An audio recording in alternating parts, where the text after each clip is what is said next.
নমস্কার, আমি অ্যাস্ট্রোলজার জয় শাস্ত্রী। আজকে আপনাদের কাছে যেটি বলবো, ধনতেরাসে হবে ধনবৃষ্টি। ধনতেরাসে হবে ধনবৃষ্টি। মা লক্ষ্মীমা এবং কুবের দেবের আশীর্বাদে ধনবর্ষা হবে কোন কোন রাশির জীবনে। সোনার মতো জ্বলবে ভাগ্য, কেরিয়ার উঠবে তুঙ্গে। সেই সম্বন্ধে আপনাদের দু একটি কথা জানাবো। 2025 সালের ধনতেরাস দুই বিরল যোগ, ব্রহ্মযোগ ও উত্তর ফাল্গুনী নক্ষত্রের মিলন।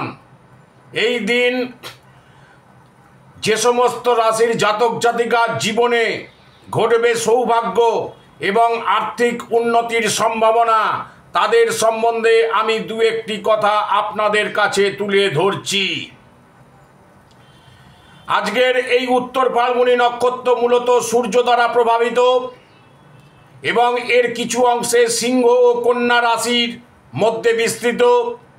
এই নক্ষত্রের প্রভাবে নির্দিষ্ট কয়েকটি রাশির জাতক জাতিকার জীবনে ধনসম্পদ, সৌভাগ্য ও উন্নতির বিশেষ যোগ বা সম্ভাবনা তৈরি হচ্ছে। এই রাশিগুলোর মধ্যে কোন কোন রাশির জীবনে ভালো আসছে, যেমন হচ্ছে কন্যা রাশি, যেমন হচ্ছে সিংহ রাশি, বৃষ রাশি এবং মকর রাশির জীবনে সৌভাগ্য বৃদ্ধি হতে চলেছে। প্রথম রাশি হচ্ছে কন্যা রাশি। এই উত্তর ফাল্গুনী নক্ষত্রের সিংহ রাশি থেকে কন্যা রাশিতে প্রবেশের ফলে ধনতেরাসের দিনটিকে কন্যা রাশির জাতক জাতিকাদের জন্য অত্যন্ত শুভ বলে মনে করা হচ্ছে। যেহেতু নক্ষত্রটির একটি বড় অংশ এই রাশিতে অবস্থান করছে, তাই মা লক্ষ্মী এবং কুবের দেবতার বিশেষ আশীর্বাদ আপনাদের উপর বর্ষিত হবে। এই সময় আপনার আর্থিক স্থিতিশীলতা বাড়বে এবং দীর্ঘদিনের অমীমাংসিত সম্পত্তি সংক্রান্ত সমস্যার সমাধান হতে চলেছে। ব্যবসায়িক ক্ষেত্রে অপ্রত্যাশিত লাভের যোগ দেখা যাচ্ছে। সর্বসাকুল্যে আপনার চারিদিক থেকে একটা সফলতার সম্মুখীন আপনি হতে চলেছেন। এরপরে যে রাশিটির কথা বলবো সেটি হচ্ছে সিংহ রাশি। উত্তর ফাল্গুনী নক্ষত্রের প্রথম পাত্রী হচ্ছে সিংহ রাশিতেই থাকে এবং এর অধিপতি গ্রহ হলেন সূর্যদেব। ধনতেরাসের দিনে সূর্যের এই শক্তিশালী অবস্থান সিংহ রাশির জাতক জাতিকাদের জন্য সম্মান, প্রতিপত্তি এবং সরকারি কাজকর্মে সাফল্য নিয়ে আসবে। আর্থিক বিনিয়োগের জন্য সময়টি দারুণ। সমাজে আপনাদের মান মর্যাদা বৃদ্ধি পাবে এবং ব্যবসায়িক ক্ষেত্রে প্রচুর পরিমাণে সাফল্য আপনারা নিজের চোখেই দেখতে পাবেন।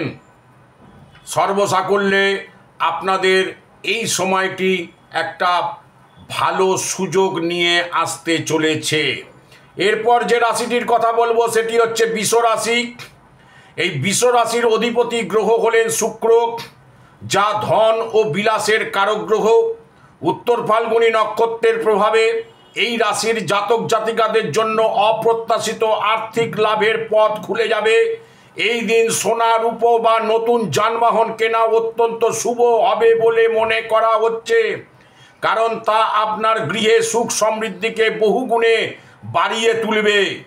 সামগ্রিকভাবে জীবনযাত্রার মান উন্নত হওয়ার সম্ভাবনার যোগ প্রবল। এরপরে যে রাশিটির কথা বলবো সেটি হচ্ছে মকর রাশি।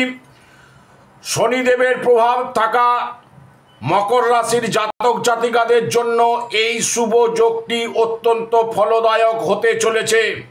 ব্রহ্মযোগ ও উত্তর ফাল্গুনী নক্ষত্রের সংমিশ্রণে পেশাগত জীবনে সমস্ত বাধা আপনার দূর হবে। বিশেষ করে যারা দীর্ঘদিন ধরে পরিশ্রম করছেন তাদের জন্য পদোন্নতি এবং আর্থিক বৃদ্ধি সম্ভাবনা প্রবল। এই দিনে করা পুজো ও কেনাকাটা আপনার দীর্ঘমেয়াদী সঞ্চয় ও স্থাবর সম্পত্তি বৃদ্ধি ঘটাবে এবং কর্মকেন্দ্রিক এবং অর্থনৈতিক পরিকাঠামো মজবুত হবে। আপনাদের কাছে আমি পরপর অনুষ্ঠান দিতে থাকছি।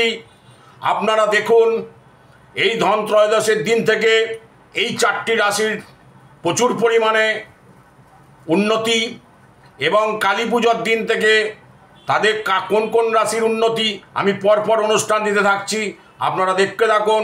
এবং প্রত্যেকের শুভ কামনা জানিয়ে প্রত্যেকের জন্য আমি মা কালী মায়ের কাছে জানাবো, এবং প্রত্যেকের শুভ কামনা জানিয়ে আমি আমার কালী পুজোর মহাযজ্ঞে আহুতি প্রদান করব এই বলে